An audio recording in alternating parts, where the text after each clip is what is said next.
Avec Fabrice Allégouette, nous allons parler d'un sujet très important. Bonjour Fabrice. Bonjour. D'oser vos droits, qui sont les faits qui sont constitutifs de délit d'entrave. Parce que je ne sais pas si c'est la saison ou si c'est un effet pervers, un effet secondaire de l'épidémie, mais on a aujourd'hui tout un tas de délits d'entrave parce que les employeurs ont des objectifs sur les entreprises et qui ne veulent pas s'encombrer de consultations du CSE et veulent passer à travers les mailles du filet. Alors, Fabrice, quels sont les différents faits qui peuvent constituer un délit d'entrave? Alors, au niveau du CSE, il y a trois faits qui sont assez caractéristiques. D'abord, tout ce qui peut toucher à l'information des élus. Un des faits d'entrave les plus connus, c'est l'absence de BDES, la base de données économiques et sociales, ou son insuffisance, c'est-à-dire qu'on n'a pas le niveau d'information qui serait susceptible d'y avoir pour les élus. Deuxième fait d'entrave assez chronique et magistralement chronique, c'est l'amputation des consultations. Les consultations sont souvent parodiées. L'employeur ayant déjà pris ses décisions, il ne cherche qu'à faire acter ses décisions de manière assez malhabile auprès des élus.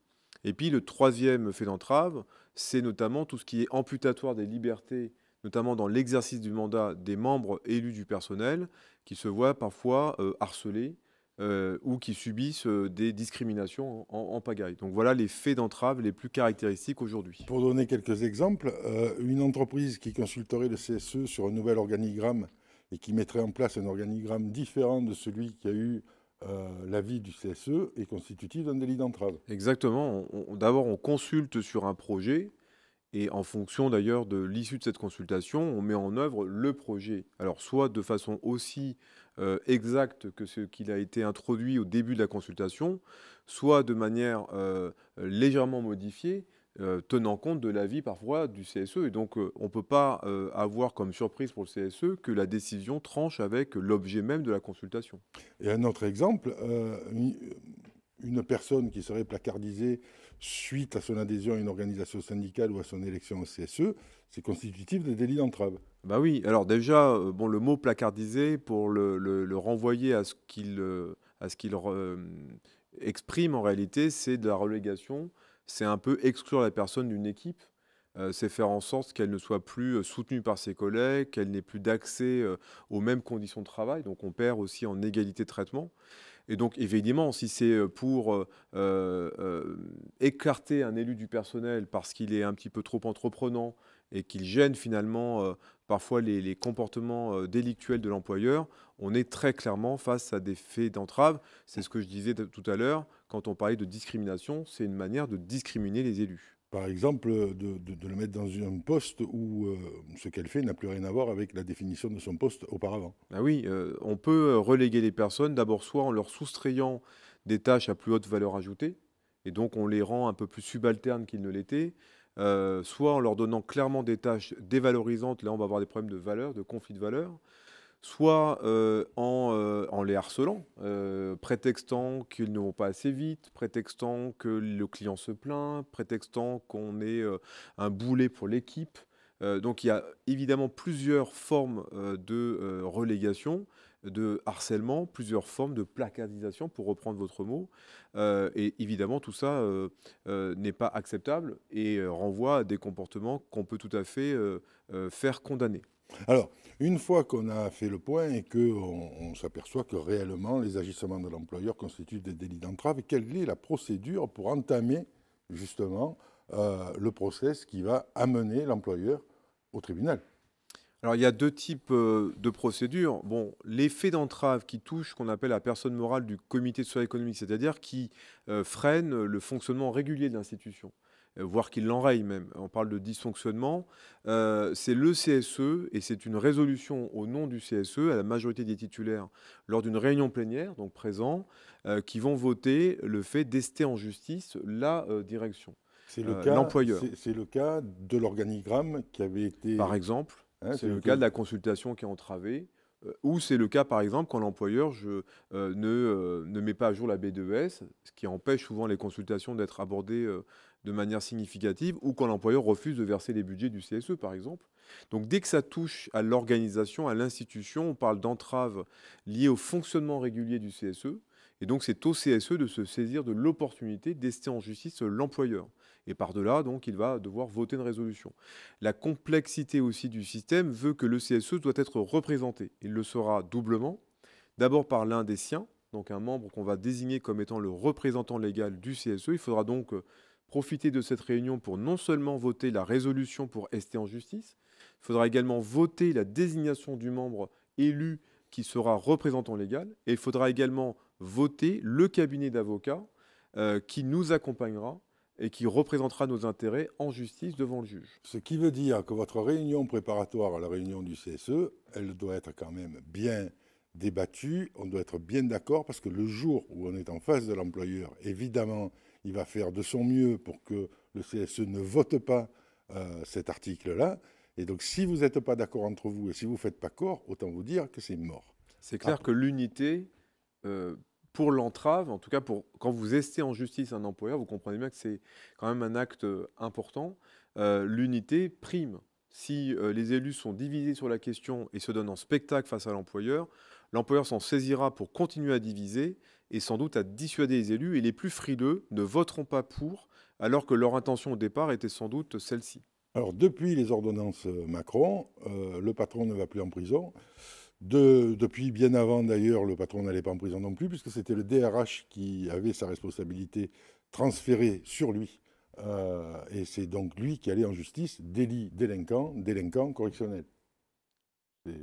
Alors ça, c'est quand la personne morale est en cause. Quand c'est une personne, un élu, celui qui est placardisé par exemple, c'est donc une entrave, mais qui peut mettre en place la procédure? Alors, si c'est effectivement plus la personne morale qui est directement concernée par le délit d'entrave, mais un élu en tant que personne physique, il a tout à fait le droit de saisir le tribunal judiciaire et de demander à ce qu'on reconnaisse, par exemple, le facteur discriminant de la relation que l'employeur a installée vis-à-vis de lui. Il peut aller aussi au prud'homme et faire reconnaître le fait qu'il est inégalement traité au fait notamment de l'exercice du mandat.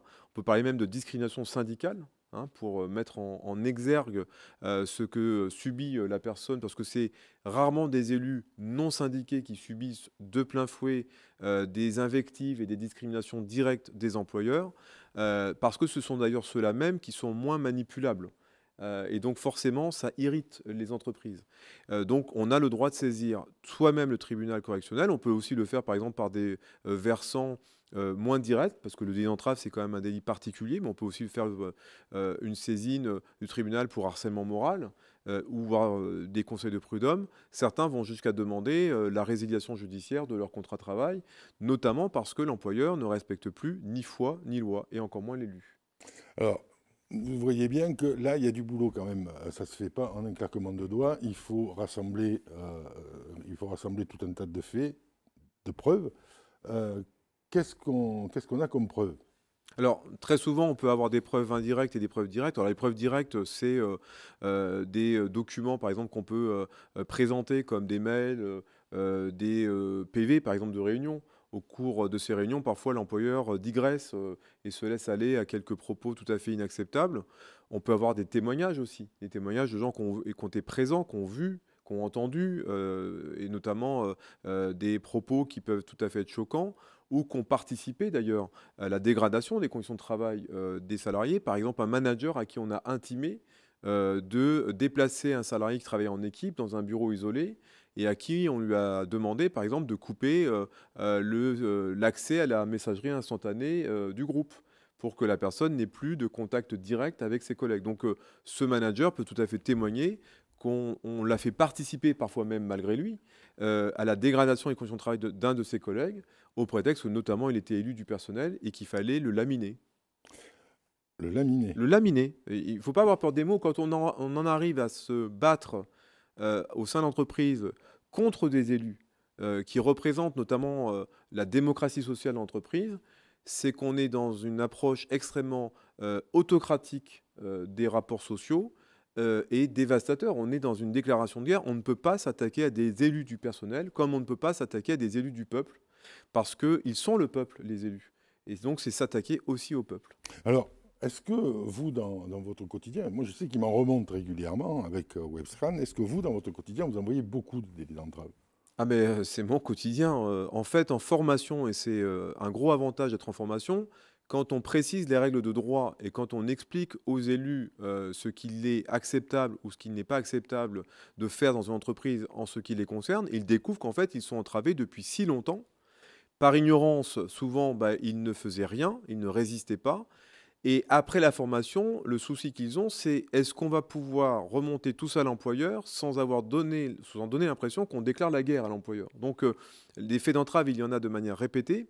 D'abord parce qu'il y a, une installation du mépris qui est là depuis très longtemps. Les employeurs, pour un grand nombre d'entre eux, méprisent le dialogue social, méprisent l'utilité même des élus de l'entreprise, considèrent d'ailleurs que, on leur impose quelque chose qui n'a ni queue ni tête.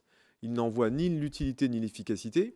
Et puis, quand en plus ces élus, entre eux, n'arrivent pas à faire remonter les obligations de l'employeur à leur égard, on se retrouve dans un jeu tout à fait inégal. Alors, on ne se laisse pas faire. On est élu des salariés, on est représentant des salariés, et quand on dialogue avec l'employeur, c'est exactement comme si l'ensemble des salariés dialoguaient avec l'employeur. On fait respecter les salariés, parce que c'est quand même les salariés qui font tourner la boutique. Et si on ne les respecte pas, et si on ne leur dit pas les choses honnêtement, ça ne peut pas fonctionner bien longtemps. On voit après de la démotivation, on voit tout. Et ne dites pas, je vais déclencher une procédure de délit d'entrave, ça va mettre la guerre entre nous et l'employeur, mais le seul fait que l'employeur vous ait entravé dans votre fonctionnement est une déclaration de guerre. Exactement. Alors, il faut aussi intégrer une chose qui est assez importante. Moi, je dis souvent aux élus, il y a deux façons de collaborer. Il y a soit celle de l'unité et de la concorde, y compris avec l'employeur, trouver des passerelles qui font qu'on ne se fait pas la guerre. On a le droit d'être opposés sur des sujets, on a le droit C'est même normal. voilà, de se critiquer mutuellement. Mais si on fait preuve d'ouverture, on peut aussi s'entendre. Et s'entendre, c'est pas non plus pactiser avec le diable. Par contre, on a aussi des employeurs qui sont enfermés dans une logique de confrontation et de pouvoir. Il ne faut pas oublier que l'employeur dispose d'un pouvoir tout à fait naturel qui est celui de diriger l'entreprise. On parle de pouvoir de direction. Et parfois, il voit en la présence des élus une entrave à ce pouvoir de direction. Et donc forcément, l'employeur ressent la collaboration comme étant contrainte, forcée et donc non productive. Et il nourrit en cela une confrontation permanente avec les élus. Comment on convainc l'ensemble des élus du bien fondé d'entamer une procédure de délit d'entrave? Bah, je rappelle que quand on est garant du respect de la loi, comme le sont les élus du personnel, eu égard aux règles fixées par le Code du travail, on ne peut pas accepter qu'un délinquant échappe à la justice. Vous comprenez bien qu'un salarié, lorsqu'il commet un méfait, il est souvent traduit devant, j'ai envie de dire, la chambre disciplinaire de l'entreprise. Et parfois, les sanctions sont terribles, jusqu'à la perte d'un emploi. On voit mal comment les salariés pourraient avoir confiance en la justice de leur entreprise quand ceux qui dirigent l'entreprise et qui commettent des impairs ne sont pas condamnés. Donc vous savez tout sur les délits d'entrave. Il y en a tous les jours en ce moment. Vous en avez certainement chez vous. Faites-vous respecter. Merci Fabrice. Merci beaucoup.